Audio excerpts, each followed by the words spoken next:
లో ఆ శుక్రునితో బుధాదిత్య యోగంతో ఉండడం చాలా శ్రేష్టమైనటువంటి అంశం.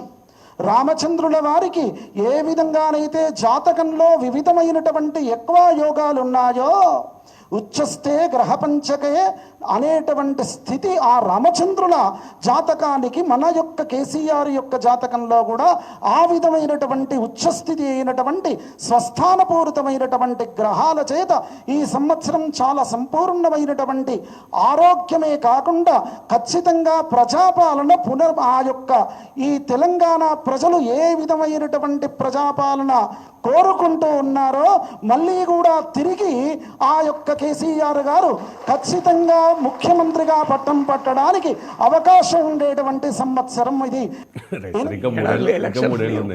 ఈ ఏడాదిలో ఎన్నికలు జరగాలంటే కాంగ్రెస్ పార్టీ సగం చీలిపోయి కేసీఆర్ బీఆర్ఎస్లో చేరాలి.